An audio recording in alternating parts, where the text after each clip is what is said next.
Pemirsa, peneliti Badan Riset dan Inovasi Nasional Andi Pangerang menyebut solstice adalah fenomena pada saat matahari mencapai titik paling utara atau titik paling selatan relatif terhadap khatulistiwa langit, yaitu proyeksi atau perpanjangan dari khatulistiwa di bumi dalam bola langit 2 kali dalam setahun. Fenomena itu sendiri merupakan hal yang biasa dan tidak perlu ditakutkan.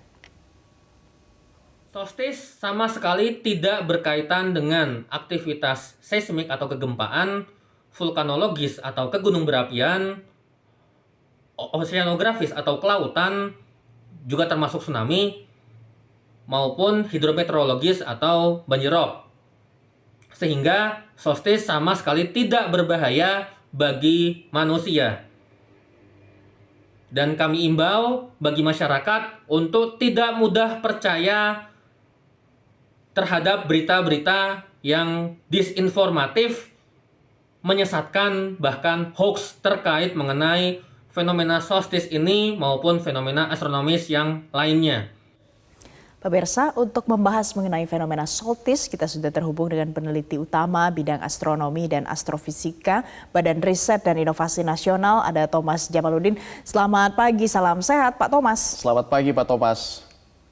Selamat pagi, Assalamualaikum warahmatullahi wabarakatuh. Waalaikumsalam Pak Thomas, meskipun tadi kalau kita dengarkan bersama sudah dijelaskan bahwa ini tidak berbahaya bagi manusia, namun bisa dijelaskan kepada masyarakat dan juga sebagai salah satu pemahaman juga, karena ini sempat menimbulkan was-was di media sosial, sempat ramai kemarin bahwa apa sih sebenarnya fenomena solstice itu dan apa pengaruhnya bagi fenomena alam dan juga hal-hal yang ada di bumi. Ya, solstice ini adalah hal yang biasa yang disebabkan karena kemiringan bidang ekuator terhadap bidang orbit bumi mengelilingi matahari.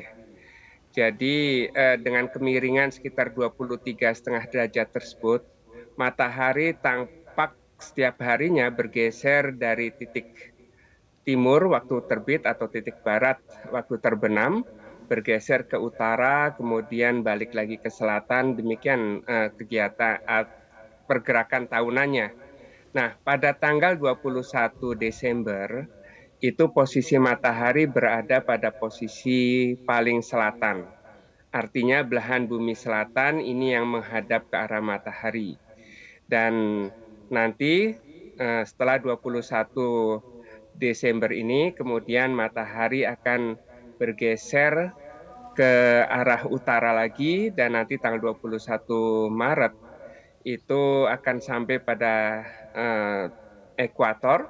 Ini yang sering disebut hari tanpa bayangan di Pontianak. Kemudian akan bergeser ke utara lagi sampai 21 Juni dan itu yang disebut sebagai solstice musim panas. Dan nanti akan kembali lagi 23 September itu akan kembali lagi pada garis ekuator dan siklus tahunan seperti ini ya tentu terjadi setiap tahunnya. Ada sebagai solstice musim panas pada 21 Juni, kemudian ada solstice musim dingin yaitu 21 Desember. Dan ini sama sekali tidak berdampak pada hari tersebut. Tetapi kalau musimannya memang dengan kemiringan bidang ekuator bumi terhadap bidang orbit bumi mengelilingi matahari, ini yang menyebabkan perubahan distribusi panas. Yang kemudian dengan perubahan distribusi panas tersebut menyebabkan terjadinya perubahan musim.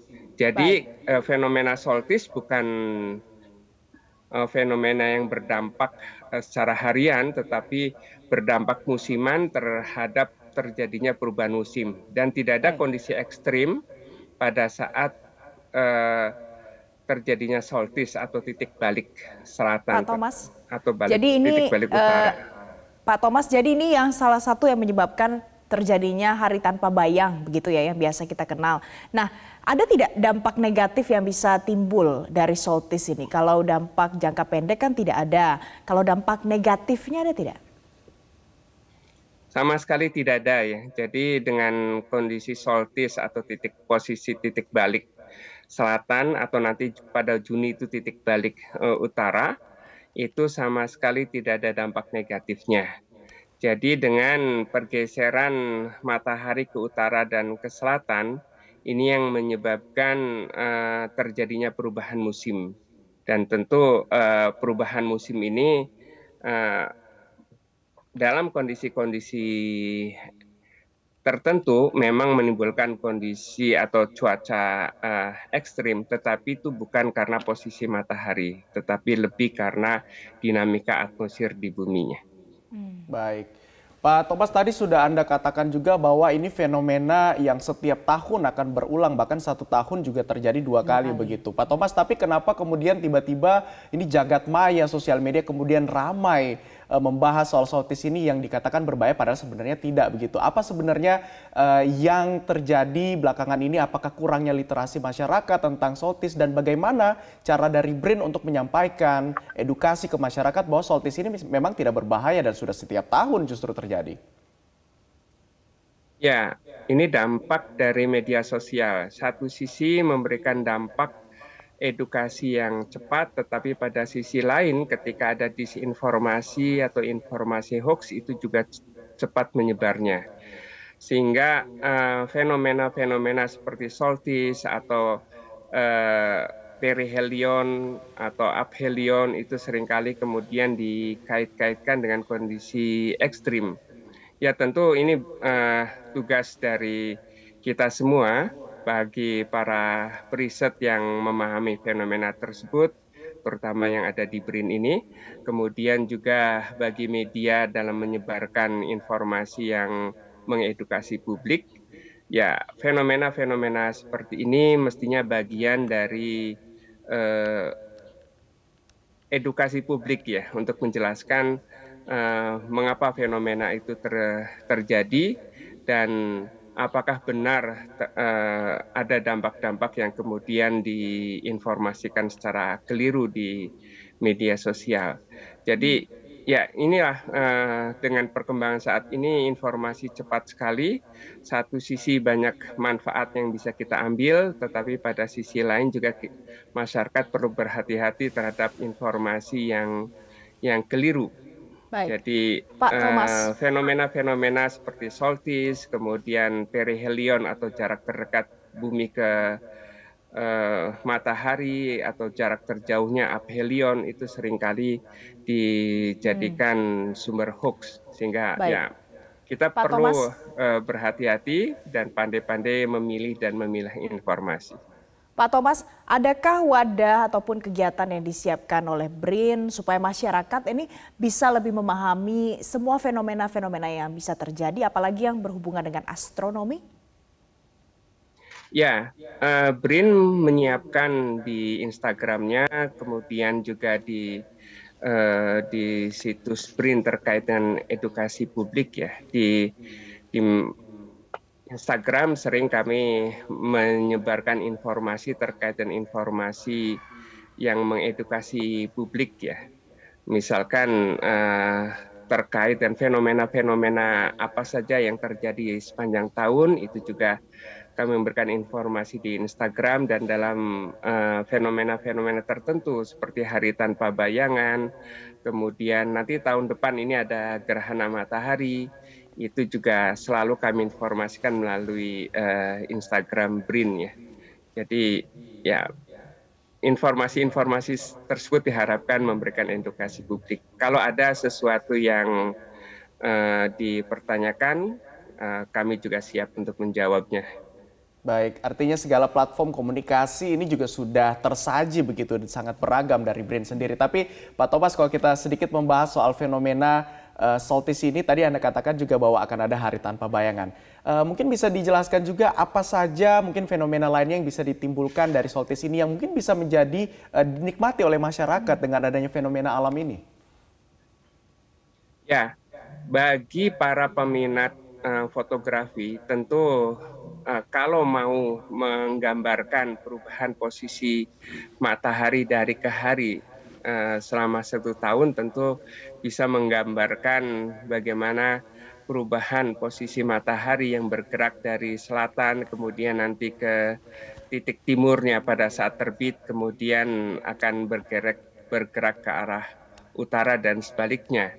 Dan kalau kemudian mengaitkan dengan perubahan musim, tentu ini bisa memberikan edukasi bahwa perubahan posisi matahari ke titik paling selatan 21 Desember ini menggambarkan bahwa belahan selatan bumi itu mendapatkan pemanasan, sedangkan belahan utara itu yang kemudian mengalami musim dingin. Nah, ini yang menyebabkan kemudian angin bertiup dari belahan utara ke belahan selatan yang mendorong pembentukan awan ke wilayah Indonesia sehingga terjadi musim hujan. Dan sebaliknya saat posisi matahari mulai bergerak ke utara dan ini pada wilayah-wilayah tertentu kemudian kita sering sebut di media sering disebut sebagai hari tanpa bayangan, yaitu posisi matahari tepat berada di atas wilayah tersebut. Ini menunjukkan juga mulai terjadinya perubahan distribusi panasnya, itu yang kemudian menjadi yang kita sebut sebagai musim pancaroba. Dan nanti pada saat solstice utara atau titik balik utara, itu belahan utara yang mengalami musim panas, belahan selatan musim dingin, maka angin bertiup dari arah selatan ke arah utara, menggeser daerah pembentukan awan dari Indonesia ke utara, maka Indonesia mengalami musim kemarau. Dan seterusnya. Jadi solstice ini memang kalau dilihat dari hariannya, kita hanya melihat titik terbit matahari dan titik terbenamnya matahari itu berada pada titik paling selatan. Jadi ini juga bisa memberikan edukasi untuk bisa mengamati titik-titik terbit dan terbenam matahari yang setiap hari itu bergeser walaupun lambat ya. Kalau kita melihatnya sebetulnya dalam 1 minggu, mungkin kita akan melihat pergeseran-pergeseran tersebut lebih jelas lagi. Baik ya, jadi sekali lagi sudah dijelaskan dan juga ini semoga masyarakat tercerahkan ya bahwa fenomena solstice ini tidak berbahaya dan juga tidak perlu ditakutkan, justru bisa dinikmati terutama untuk para penggemar fotografi. Tadi sudah dijelaskan oleh Pak Thomas.